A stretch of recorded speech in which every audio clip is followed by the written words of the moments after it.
Joffrey, Renly, Robb Stark are all thieves. They'll bend the knee or I'll destroy them.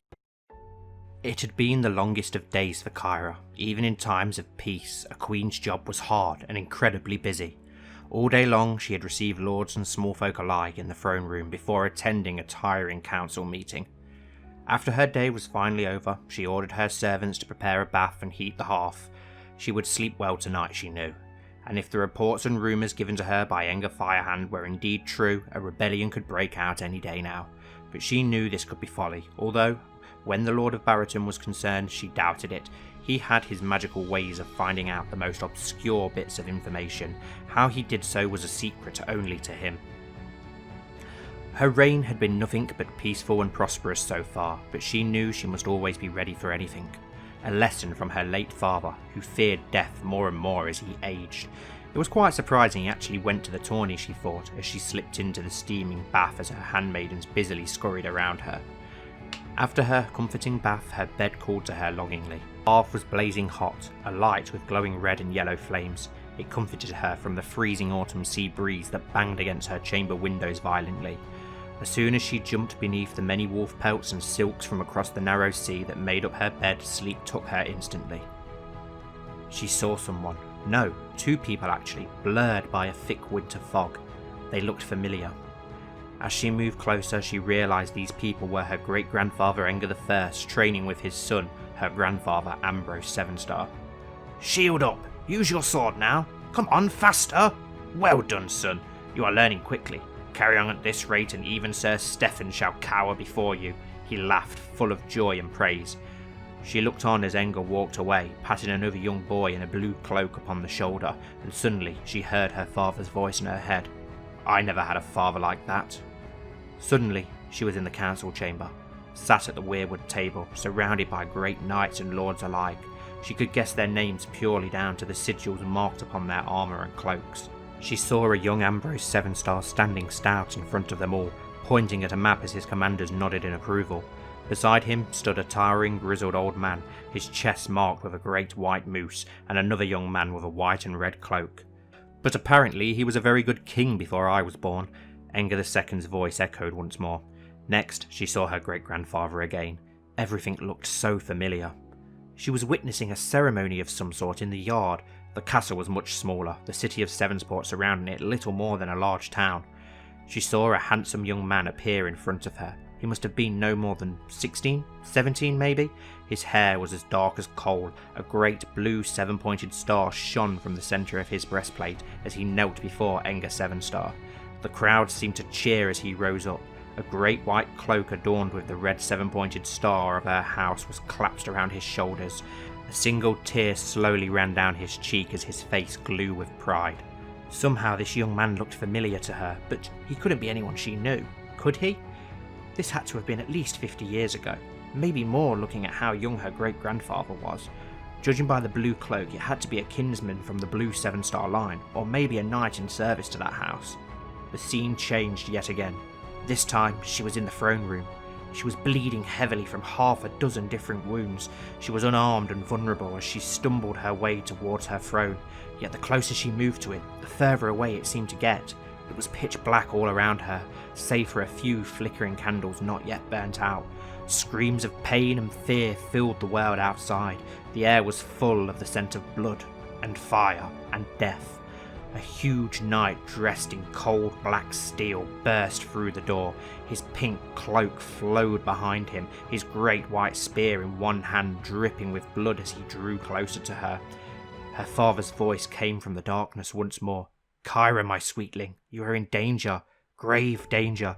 Your throne and very life will soon be gone." At that moment the door beside the throne burst open and the same knight from before rushed into the room, sword in hand.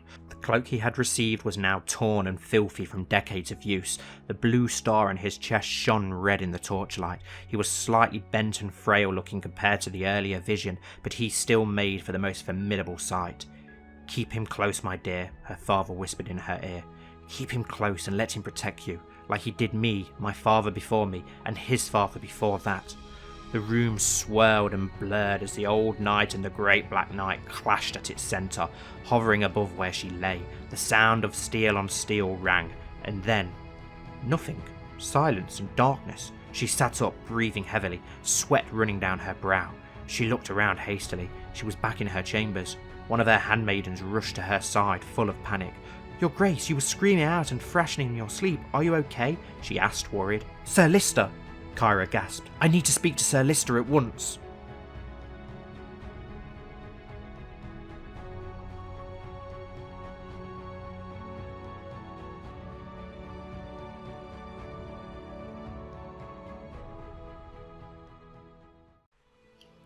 Hello everyone and welcome back to Citadel with me, Grand Maester Stitch, where we continue with the Knights of Andalia. We had the intro POV from Queen Kyra, looking into ways of trying to establish more control and rule over Andalia. Obviously we've got factions plotting against her, so it's time for her to try and prove her strength and her right to rule. So she is going to now press her claims upon the trident that we have on several lands down there. So we are going to declare war and we are going to press all of our claims, which are for the Lordship of Saltpans, Willowwood and Wickham.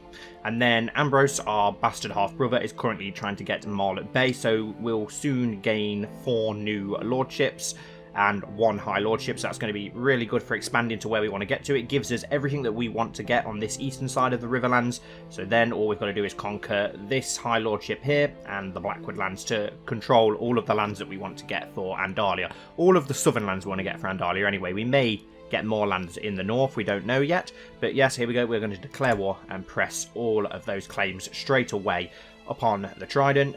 Thank you to everyone who did come to the stream in between episodes 2 and this episode. I hope you all enjoyed. We had a good look over everything. If you want to know more about the lore and the characters in this timeline, then be sure to check out the stream. I'll put a link above and you can check that out. The Ironborn are still invading the north, so we'll keep an eye on that.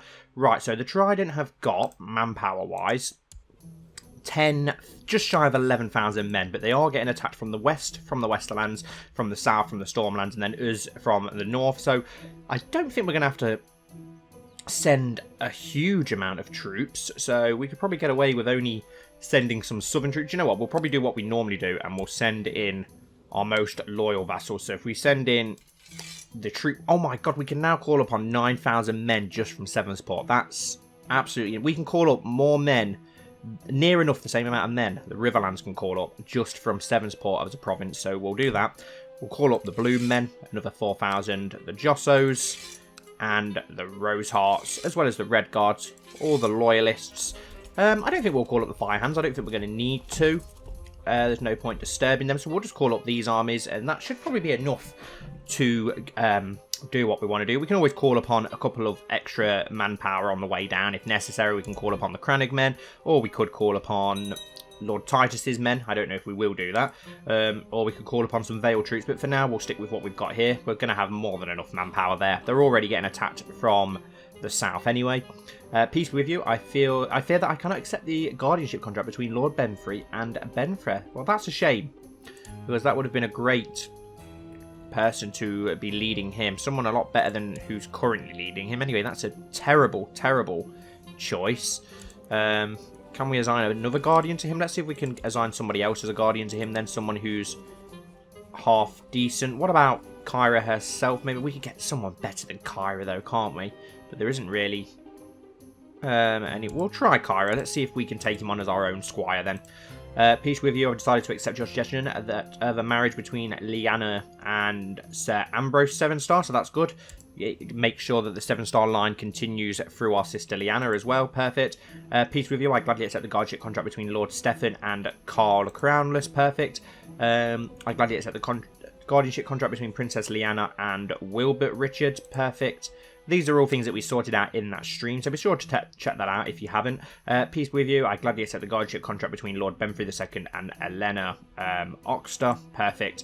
Bless upon you and your house. I gladly accept the contract between Lord Theon and Hofer Snowfall. And there we go. That should be all of them now. Right, so we've got plenty of men here. Damien Shycross has had history of the Roynish Wars added to their treasury. I don't know how, because I'm pretty sure the Roynish Wars haven't happened yet. I'm pretty sure they're a couple of thousand years in the future, but whatever. Right, so we're going to have a really good amount of men here, aren't we? 5,000, 6,000. We're going to have near enough 20,000 men. I don't think we'll need to call up any more, to be honest. Peace with you. I gladly accept the guardianship contract between Queen Kyra and Benfrey Lancer. Perfect. So we've got Benfrey Lancer underneath us as our ward, along with Joe and Rack. So 2 important squires there. Our daughter hasn't really developed anything yet. We'll let her age up a little bit before we do anything else. Archer and Arian the Beautiful use up the title City of Yogus. Don't really care. Doesn't concern us really, does it? Hopefully, Lord Red Wolf can win this war pretty quickly. Hopefully, Ambrose to take Marlott Bay. We can always aid him if necessary. Can we actually offer to aid him in this war? No. Your Grace Queen Kyra, Acorn's Ridge is under attack from the Westerlands and is in need of aid. We implore you to join our coalition against our common enemy. I don't think we'll get involved. I'm not going to war against the West. We're invading the Riverlands as well. This is a free-for-all for that land. Okay, what's the Grandlands doing? How come they're currently... truce with Lord Cormond of Stoke. So are they not getting involved in the Stormlands war? Okay, so defending against High King Lucian the Just in Westland. Okay, so the Stormlands have decided to help out Acorn's Ridge, but they're also attacking the Trident themselves. So it's just a massive free-for-all at the minute for the Trident between us, the Westlands, and the Stormlands. In case anyone didn't watch the stream and you have missed it, we'll quickly head down south, where Dawn has been randomly, and God knows how, united underneath House Ironwood. So that makes another strong kingdom. Soon there will only be 4 kingdoms and the Iron Islands. Andalia is at a state of war. We should send ravens to the Great Lords, rallying them to the Crown's defence. Okay, we don't really need to. We've got more than enough manpower here. We're going to be just shy of 20,000. We will lead this army ourselves. We'll lead the centre alongside... Well, Theon Bolton is one of our best commanders, even if he is a little bit untrustworthy. Then again, no, let's go for Will Silvermoon. We can trust him. Will the Brave and Morton Truce. Yeah, we'll go for... Oh, no. Morton Truesword will keep by our side as our bodyguard. We'll go with Moribald Rack instead on the other flank. And at the age of 0, your acquaintance Lazara Stark was born stillborn. Was that King Donald's? No. Was it his daughter's? No, who? Who even are you? Melinda Sevenstar. Your sister. No. Who are you? Sorry. Lazara Stark is the daughter of Princess Berenier of the North, the heir, and Harlan Stark. Okay, got a bit confused then. Right. How are the Ironborn doing? Oh, he's won. The Iron, literally just as I said it. King Donnel the Usurper accepted High King Agger II of the Iron Islands a peace offer. High King Agger II of the Iron Islands has usurped the title Castle of Arrowgrass Road.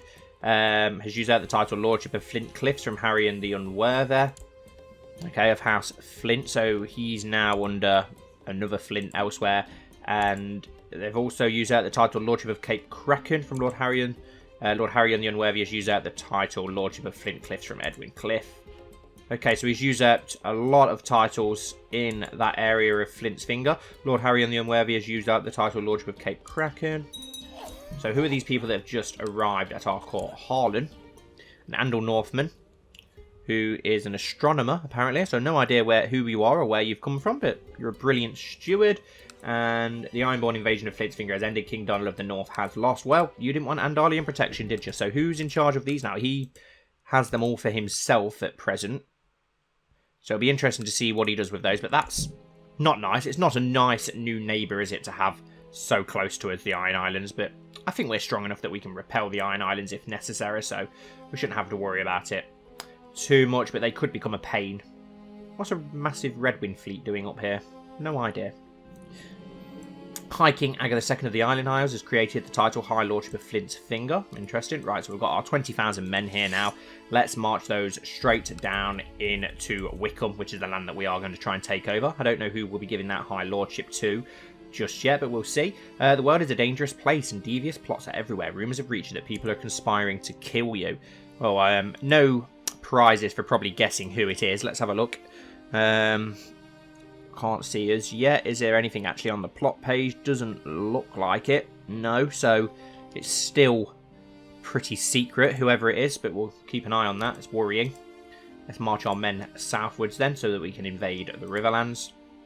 Be interested to see what the Islands get up to next. Will they try and conquer more land. Oh, and at the age of 43, your uncle, King Donnel of the North, died attained into chamber business, as many people do in this series. Okay, so he's dead. He's had ice removed from his shirt. So who is the new... We now have a queen in the north. So we've got a queen in the north and a queen in Andalia. It's a time for queens. Is she impressive? Not really. Trained fighter, poor fighter, dull, envious, paranoid, and gluttonous. Has a stillborn daughter. Can't form any sort of alliance with her. That's fine. And she's very weak. Only got 4,000 manpower, so that's good. We ain't got to worry about that too much. High King Agger II of the Islands has declared Ironborn invasion of the Crag on Lord Alvin of the Crag. Oh, right. My God. So the Crag's independent for some reason at present because they are defending against Lord Corman of Castamere in Lord Corman's claim on the Crag and now against the Greyjoys as well. So the Greyjoys are having a bit of a prosperous time at the minute by the looks of things, and they're really trying to smash and grab some land. They'll probably go for some Riverland land as well soon then. Lord William of Gultan has inherited City of Gultan from Lord Owen. So let's have a look at the new Lord. Oh, he's only inherited the city. Ah, that's the actual Lord. Okay, yeah, that's fine. At the age of 38, your enemy, King Clement of the Rivers and Hills, died of severe stress. Okay, so who is the new King of the Riverlands? King Pyron of the Rivers and Hills, skilled fighter, a knight, duelist. Okay, he's pretty impressive. And at war with the Lannisters, the Durandons, and the Sevenstars. That's terrifying. It's basically you're fucked. He has got more manpower now, though, so he must be more liked than his father was, which is interesting. Lord Colmore Bloon has been a loyal and able servant. Yes, he has. We will agree on a reward and send him that. The Lord Corman's claim on the Crag War has ended. Lucan Lannister joined the Ironborn invasion of the Crag as a defender. Ah, okay. So Lord Lannister's actually defending against the Ironborn to help the Crag. So that's going to be interesting. The Westerlands and the Ironborn fighting each other. Very interesting. We'll leave them to it. Everyone is weakening themselves whilst we expand. Although they are getting acorns rich, so the Lannisters are going to be getting stronger as well. We really need to get our army down south quicker. Taking them a long time to arrive.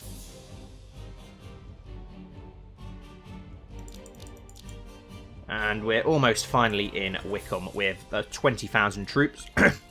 Why is Kyra not in the centre? I want Kyra in the centre with Sir Will out on the flank. And Lord William of Gultan has inherited City of Gultan as well. Okay, is he killing off all his vassals or something? That's strange. Andalia is at a state of war. Why is that popping up again? We've had that pop up ages ago. I have got something planned that I think Kyra would do, as well as some people have recommended, and I definitely think it is something Kyra would do, but we'll wait until the war's over and we start putting stuff in place. And wow, this is very poorly defended, so we'll just go straight for the assault. Gunsur of Gunsur's Ramberton Host has declared Gunsur Ramberton's host invasion for the Bay of Crabs on King Pyron of the Rivers and Hills. Okay, that's interesting. So that's going to go for Salt Pan, so we need to end our war quick. So now they're getting attacked from the east as well by another host. So the Riverlands are absolutely screwed. Well, this is going to be a very easy siege. We'll attempt an assault again. Let's split this army in half, in fact, and we'll move 9,000 onto Willowood.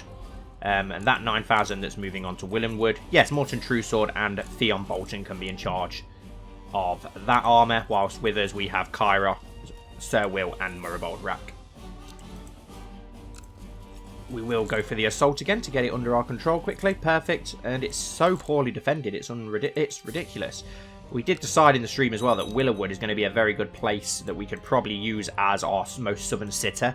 Scepter Ned has declared Faith of the Seven revolt against Storm King Boris of the Stormlands. Okay, there's war going on everywhere. But yeah, Willowwood's very, very impressive. It's got all 4 cities here and a castle. So if we were to build another city here, it would be a very good southern trade point.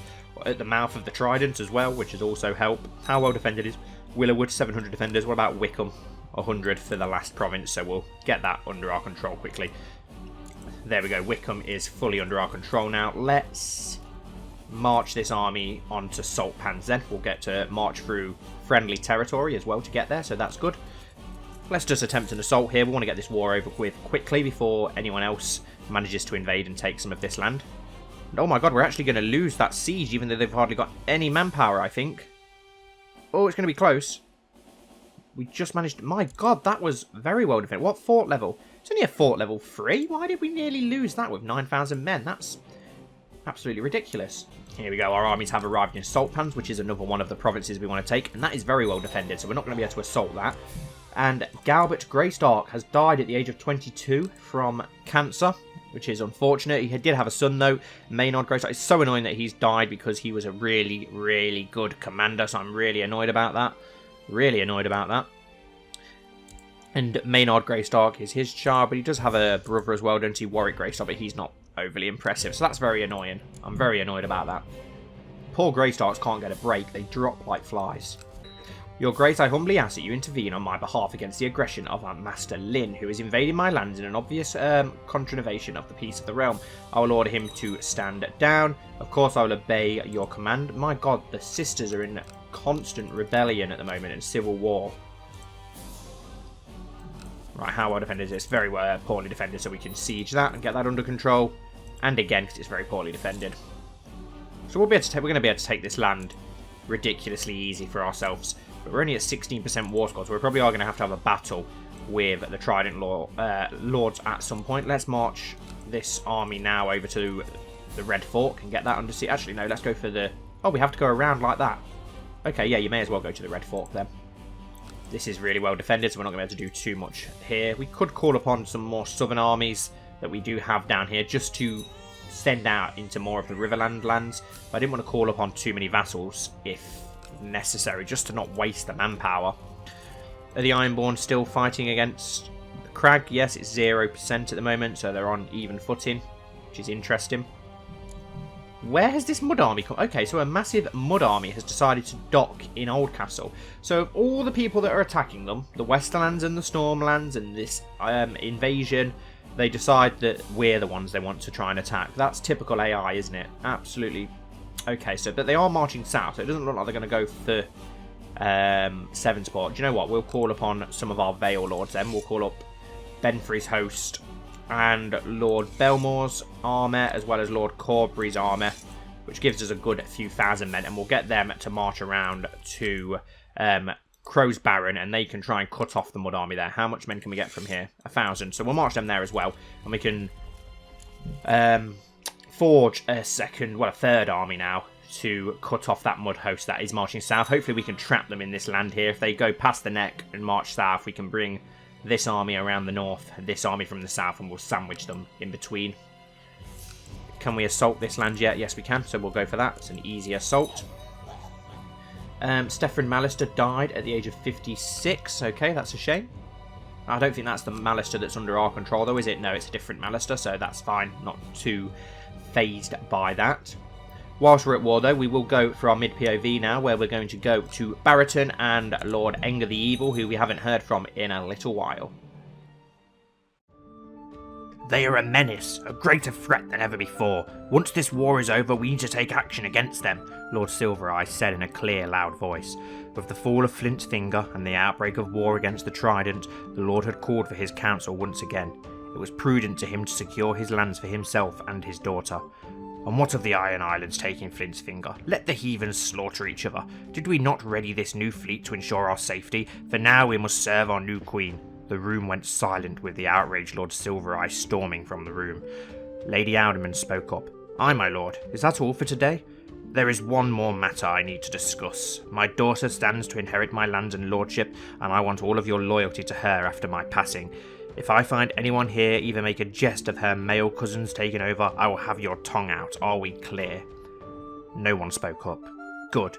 And another thing, you may wish to see a man sit the throne, perhaps one of the Queen's half-bastard brothers. I wouldn't want to hear any whispers of that. House Firehand stands behind Queen Kyra and House Sevenstar, now and always. Perhaps you have heard tales of the actions of House Bolton. If I hear any plots of treason, these tales will become your reality. You are dismissed. The chamber slowly emptied, leaving Enger alone. He had to make sure of his lord's loyalty, even if they were as untrustworthy as Wilbert Richards. His daughter would rule after him, whatever the cost. Opening one of his spy's reports, he mused to himself. I wonder what the Valyrian bastard has been up to, the lord said to himself, an evil grin on his face. Okay, so we're back. We're still forming our armies. We heard there from Enger the Evil, who's not best pleased about his new southern neighbours, for obvious reasons. We know he hates the Ironborn from all the raids that they've done over the years on his lands, so now that he has them so close, literally just over this channel of Salt Spear, yeah, I don't think he's going to be too happy about that. So it's going to be interesting to see what happens there. I'm sure it won't be long until we come into conflict with the Ironborn at some point. The Westerland's Acorn Ridge vassalization war has ended. Lord Dickon of Acorn's Ridge has lost. So the Westerlands have expanded further along now, right up to the shores of the God's Eye. So that's worrying. They are getting stronger. So we need to make sure that we end our war now and win so that we get just as strong as they are. There we go, an easy victory there. How is our other army doing? They're almost there. We're going to have about 12,000 men there, which is good. So we'll be able to attack this mud host, which is marching through the neck at present. Can we assault this final province here now? 200 defenders. When can we assault? We can assault in 1 day. There we go. That should be that under our control now. Perfect. So let's march on to the Blue Fork then, please. March north onto that. How much until we can assault Saltpans? Wow, that's so well defended. It has a Godswood as well still, which is interesting. So the Lord of Saltpans is a mutant. So we're going to have a mutant under our control, which is interesting. So we will leave them in charge of Saltpans. He's Old Gods, which is really interesting. Who do we have in Willowwood? A random house, and Wickham. We have a random house as well. And then obviously we have Mallister in Chiltern. So, and then you give the Highland Lordship to House Mutin. Then I do like House Mutin. It's a house I quite like. This is poorly defended, which is good. So we'll be able to assault that pretty quickly in 5 days' time. Saltpans is about to fall at any time as well. We've got 6,000 men here now, which is perfect. Just waiting for the stragglers here from the Eyrie and Strongsong. Only 4 years away now from the anniversary of Enger's landing as well, which is awesome. If we're going to have some sort of big event to mark that anniversary. And there we go, the Siege of Saltpans has fallen. Perfect, we're now at 35% war score. Can we assault the second province pretty easily? 700 defenders, so it's still pretty well defended. What about the second province here? Yes, we can easily take that. Victory, perfect. How's our army doing here? 13,000 strong, perfect. But there is a huge Ironborn host there of 14,000 men that we need to be careful of. Let's march this army to Northlands for now. Yes, we'll march this army to Northlands for now and leave them there. This army needs to be careful because that army is marching south, so we'll attempt the assault quickly. And we'll conjoin that army if we march in to... Let's march to Willowwood, march back round, and we can join up with this army once they finish the Siege of Saltpans. We can join those together. Maidenpool has fallen to that other host as well, which is attacking, which is worrying. We need to keep an eye on that. Pyron Mud has had Sword of Heroes added to their treasury. What Sword of Heroes? Is it an actual... Oh, it's an actual sword.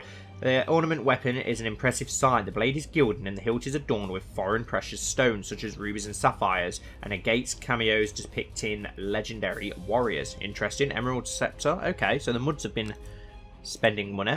I don't know why, because you're going to... and had the Crown of Winter added to their treasury, apparently. Waste of time. You're going to all be dead pretty soon. Let's march this army onto Saltpans, actually. Let's join those hosts together. And let's go for the assault.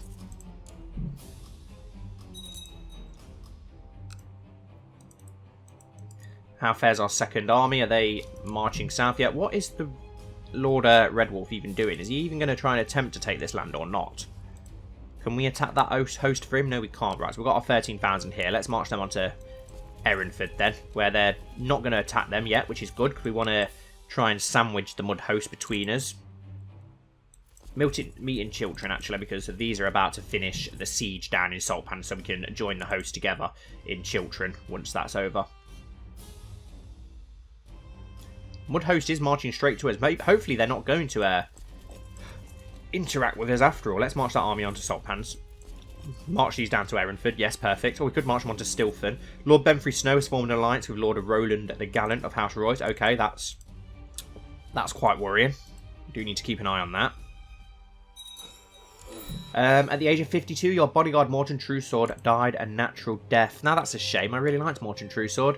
He didn't produce any heirs either, which is a shame. But we did get a load of money from him dying, so at least we had some money out of it, I suppose. But it's devastating to see him die without producing an heir. I really liked him. Saved King Enger twice, of course. There we go. Saltpans has fallen. So let's... yeah, we'll let our armies combine there. We'll carry on marching this army down to... yeah, to Erinford for now. And the Muds are trying to lift the siege. Okay, so we'll combine those together and let's march on to Willowwood. I think they only decided to do one assault on Willowwood, though, for whatever reason. Let's carry on bringing this army south. Let's march them on to Stilfen. There's an unbeliever at your court, your grace. Septon Gawain said, I demand you banish Daynes Nemerion. Wasn't that... Yes, that was Thingy's mother, wasn't it? Hilario's mother. I won't banish the unbeliever. The unbeliever will be banished. Her opinion of his... Oh no, Hilario's opinion of his lowers. But I won't banish the unbeliever. Makes the Septon's opinion of his lower. Okay. Should we banish her?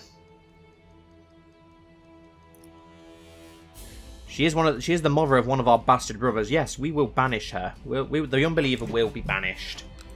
I'm sure that our mother would want Kyra to do that. So she's banished from court. Let's march those round to get that siege back under control. Can you just march down to Wickham then instead? Or Willowwood, actually. Let's join our great host together. Your Septon Garwin of Snow reports that Sir Ambrose of Owenshold has been humbled by your endless generosities to the poor. Perfect. We'll join our armies together in Willowwood, and then we'll attack the Mud Host, which will, by smashing the Mud Host, we are going to obviously be helping the Stormlands and such, but at least it will win us our war. Let's attempt that assault there. An easy victory. Let's march south and attack this Mud Host straight away, actually, with our main host. Why is Theon leading it? Kyra needs to be leading this army. We had commander happen to us, yep, and let's go and attack the Mud Host. It'd be great if she can get into a battle, into a duel of some sort. It would be really cool. And there we go, we've arrived in time to smash the Mud Host. Hopefully give us a really big amount of war score. Didn't make any difference. It's fine, let's march on to Leicester then and get that under siege. And we'll march this army.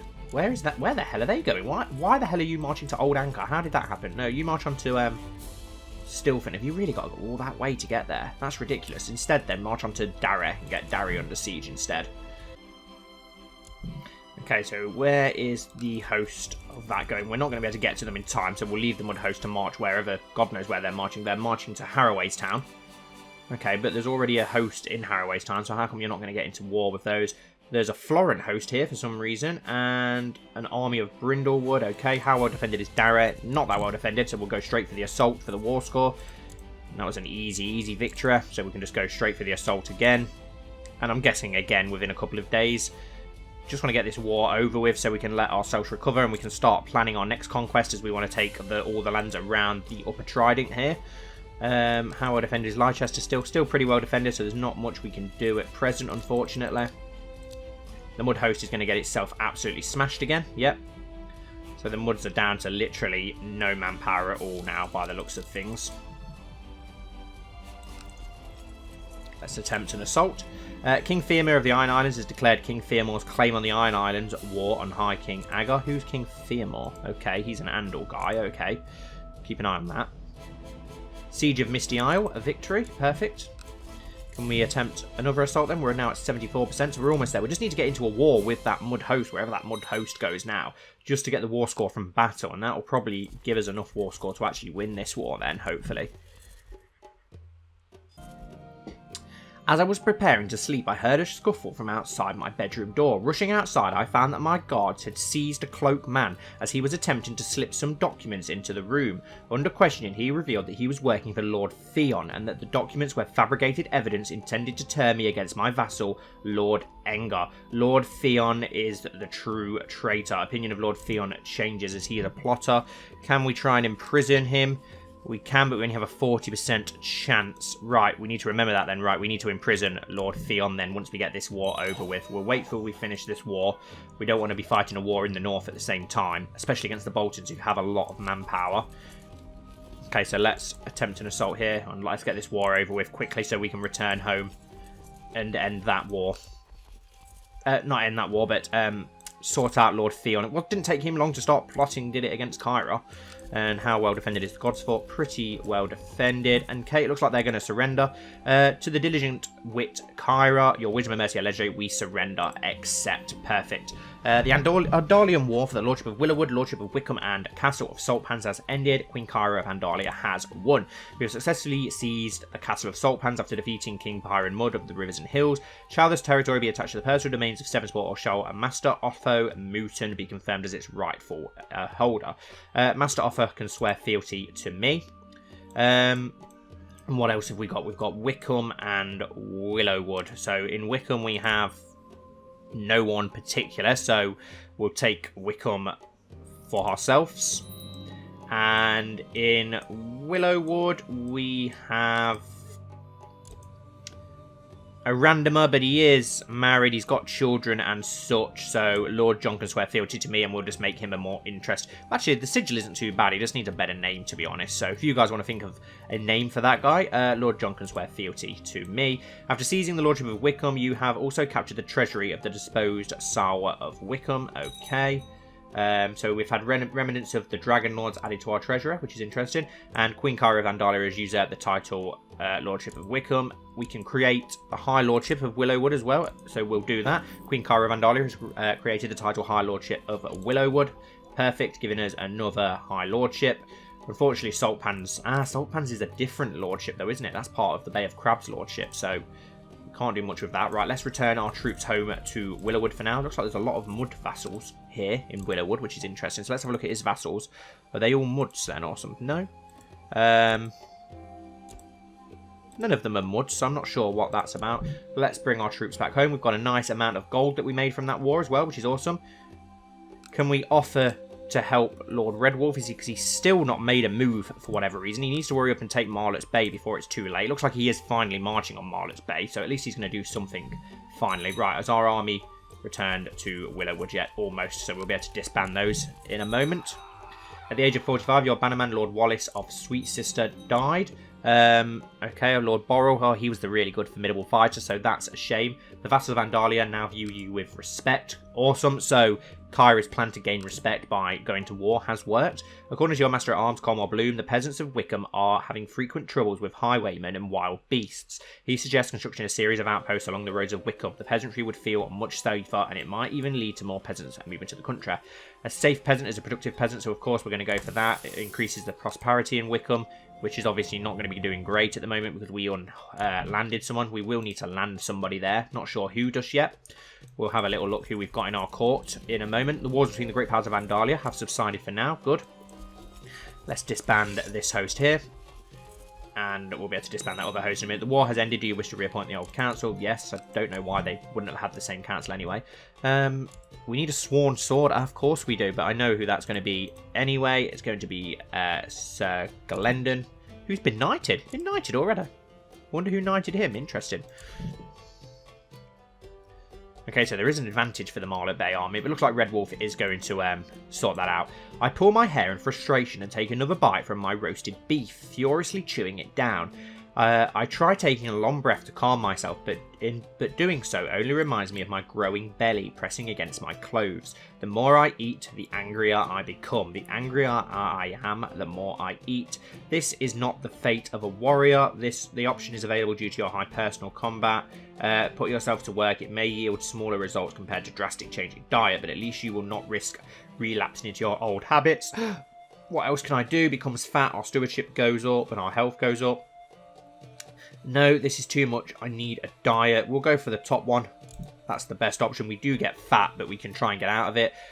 My lack of mercy or pity towards my enemies has long instilled fear in people, but I've come to think that this ruthlessness is not a strength, but a weakness. You will be more compassionate from now on. Lose the trait ruthless. Yeah, but we're about to do something ruthless. Okay, but never mind. Let's disband that unit. Can we now offer to help him? Can we offer to join in this war? No, it doesn't, but at least he looks like he is going to take Marlet Bay, so at least we haven't got to worry about that. Have we got anyone in court that we could give Marlet Bay to, maybe?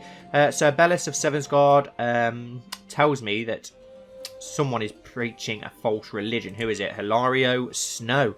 Expose and denounce, publicly giving me reason to arrest. Keep this information to myself. We'll keep it to ourselves for now, but that is a worry. We need to watch out for that. Hilario's trying to spread the weeping lady. Archon Jakara Sevenstar has used out the title Lordship of Slavers Road. Okay. Right, yes, we were looking through our courtiers. Have we got anybody that we can land in Wickham? There's got to be somebody unlanded still. Who isn't a 7-star. I don't really want to land another 7-star. We've had enough 7-stars landed already. Doncino, sure, no, Jabbarak, Kristen.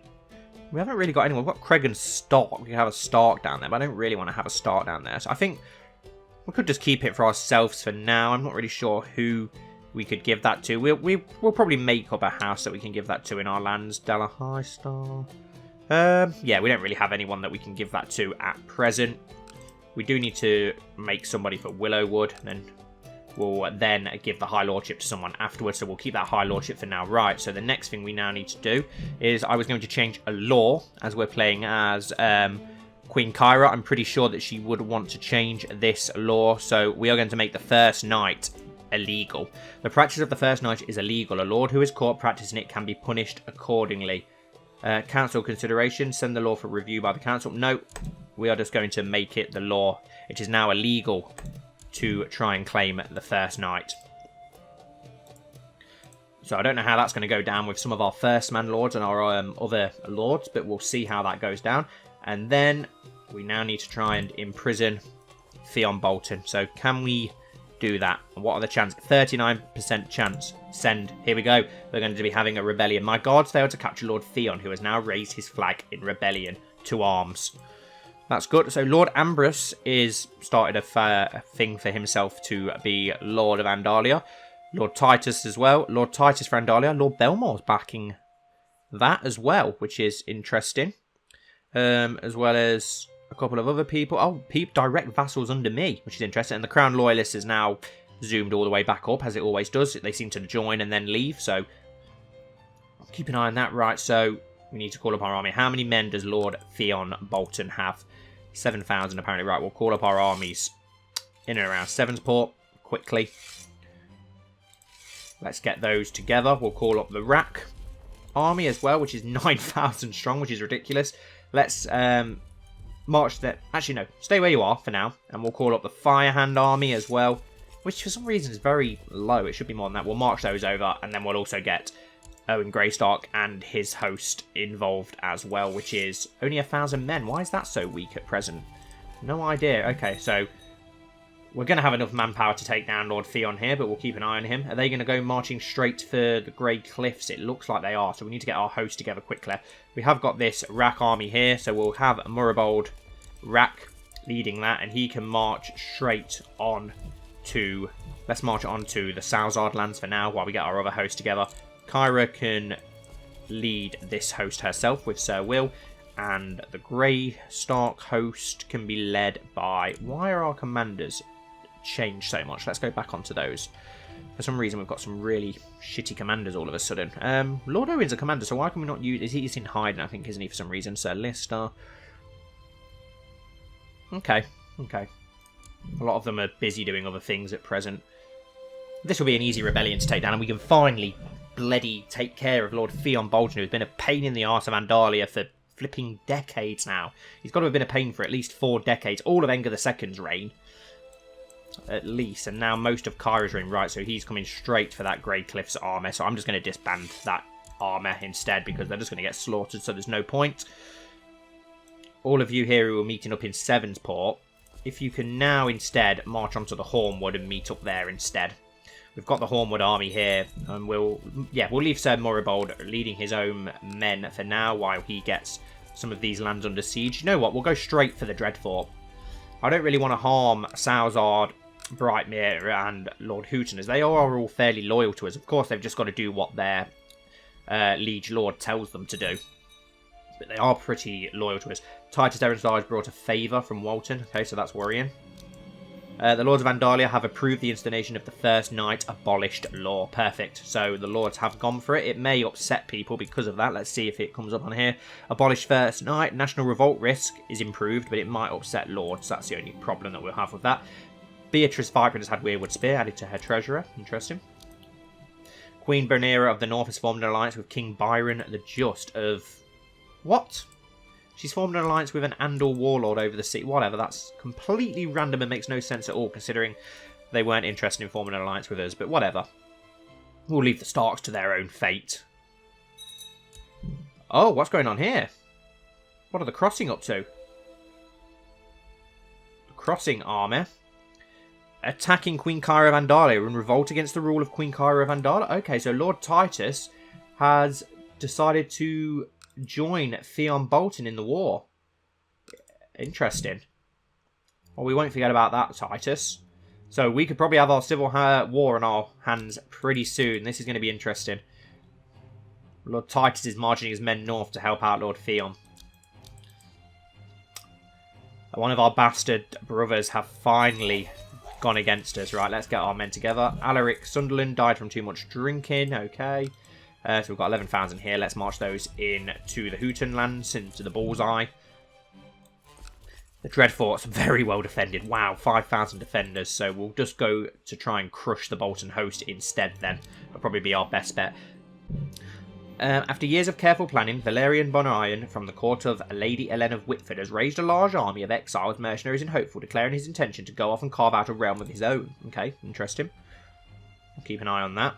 How's Theon Redwolf? Not Theon.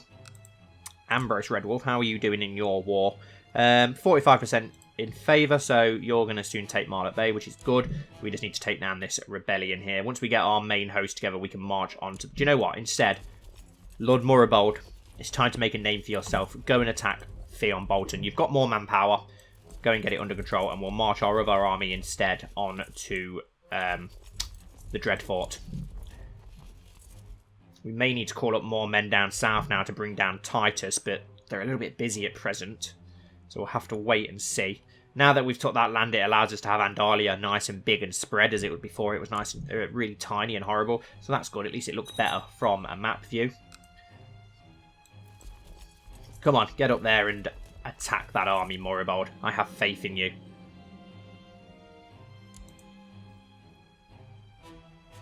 There we go. The Hooten army will be completely crushed very easily. Lady Sybil of the Neck has formed an alliance with Lord Daynes of the Fingers. Interesting. It's a strange alliance.